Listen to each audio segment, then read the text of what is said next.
영상이 도움되셨다면 구독과 좋아요, 알람 설정 부탁드립니다. 안녕하세요. 시골농부 천하대감입니다. 오늘은 제가 직접 지은 흙집에 대해서 말씀드릴까 합니다. 2년 전이 2018년 이맘때부터 집 짓기를 시작해서 8개월 정도 대부분 혼자 힘으로 직접 지은 흙집인데요. 이 집으로 이사와서 산지 이제 1년 3개월 정도 지난 것 같습니다.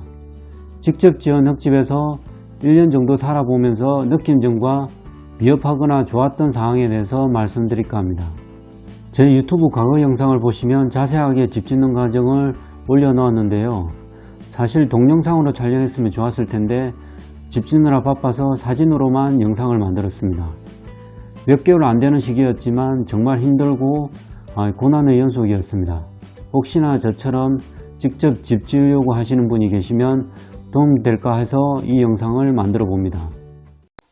우선 직접 지은 집의 장단점에 대해서 제 의견 말씀드리도록 하겠습니다. 장점으로는 건축비가 많이 절약된다는 점입니다. 저의 경우 대부분의 작업을 혼자 힘으로 진행했습니다. 일반적인 건축비의 절반 정도 수준에서 집을 지은 거라고 보시면 됩니다. 물론 완성도는 떨어지는 단점은 있습니다.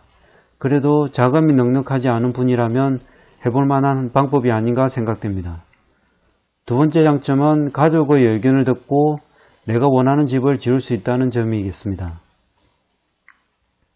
저의 경우 다른 주택에서 적용이 안 된 공법으로 직접 지었는데 아마 다른 건축업자에 의뢰했으면 힘들었을 겁니다. 의견 전달도 힘들겠지만 시시건건 많이 충돌하지 않았을까 생각됩니다. 직접 지으니 그런 점은 없었습니다. 그리고 마지막으로 주변의 자재, 즉 흙과 볏짚 등을 이용해서 더 친환경적이고 비용면에서 많이 절약되는 장점이 있습니다. 장점이 있는 만큼 단점도 만만치 않은데요. 제가 느낀 단점 첫 번째는 전문가가 아닌 이상 하자가 많다는 점입니다. 괜찮을 것 같아서 막상 진행했지만 나중에 문제가 되는 경우가 몇 가지 있었는데요. 예를 들면 저희 집은 흙집이라서 벽이 많이 약한 단점이 있습니다. 흙으로 된 외벽의 경우 비바람으로 방수가 잘 안돼서 물이 스며들고 벽이 약해지는 현상이 있습니다. 여름도 문제지만 겨울에도 문제가 있습니다. 겨울에는 벽에 섭이 있으면 얼었다 녹았다 하기 때문에 갈라지고 금이 가는 경우가 많습니다. 저희 집도 마찬가지로 갈라지고 금이 가는 현상이 바로 발생했습니다. 그래서 작년 봄에는 대대적인 외벽 방수 공사를 다시 시작했는데요. 흙집은 원래 공기와 습기가 순환되어야 하는데 저희 집은 그렇지 않습니다. 대신 내부의 온도 습도는 유지되는 것 같습니다. 외벽 보강 작업은 잠시 후에 다시 자세히 말씀드리도록 하겠습니다.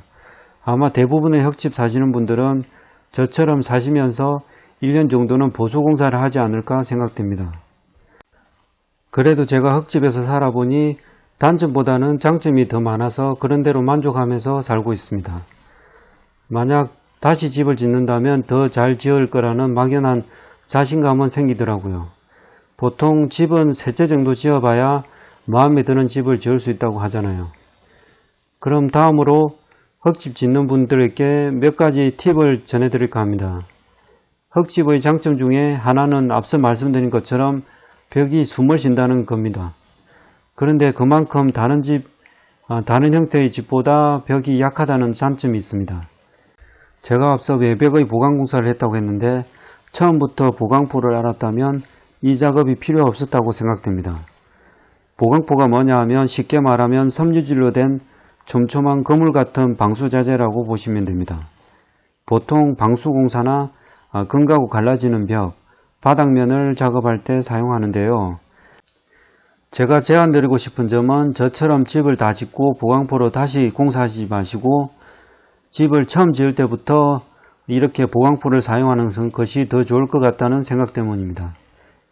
1차 미장하고 보강포를 벽면에 붙인 상태에서 흙이나 석회로 2차, 3차 미장하면 벽도 튼튼하고 금이 안 가고 방수도 잘 될 겁니다.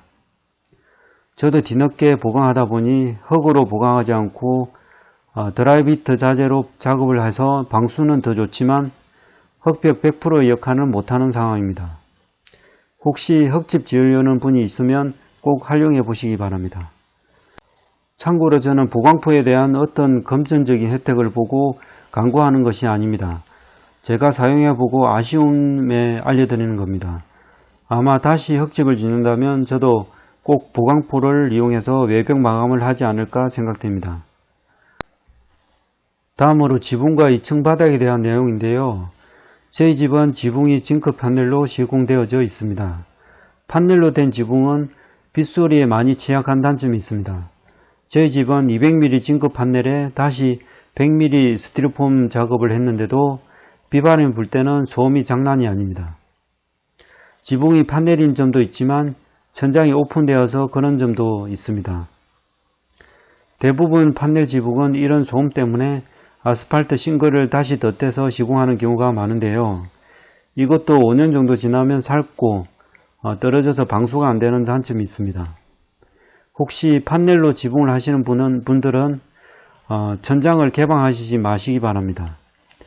개방하신다면 방음에 대한 작업을 별도로 하시는 것이 어떨까 생각됩니다. 그리고 2층 바닥의 경우 최소한 20cm 이상 콘크리트 기초를 하는 것이 좋을 것 같습니다. 저희 집은 실제 바닥 두께는 20cm가 넘지만 콘크리트 두께는 10cm도 안됩니다. 그냥 OSB 합판 위에 방통만 한 상태라고 보시면 됩니다. 그렇다 보니 바닥이 갈라지고 울리는 현상이 있는데요. 바닥은 무너지지는 않겠지만 튼튼하지 않으니 불안한 마음이 있습니다. 나중에 5년 정도 살다가 타일을 덧대서 공사를 해서 보강할 생각입니다. 지금까지 저희 집의 장단점과 개선 사항에 대해서 알아보았습니다. 제가 1년 동안 살면서 문제점도 몇 가지 있었지만 충분히 개선 가능하고 보강이 가능한 사항이라 큰 어려움은 없습니다. 그래도 집 짓기 전에 미리 알았다면 더 좋지 않았을까 하는 생각에서 이 영상 만들어 보았습니다. 참고하셔서 저처럼 시행착오가 없었으면 좋겠습니다. 이상 천하대감이었습니다. 고맙습니다.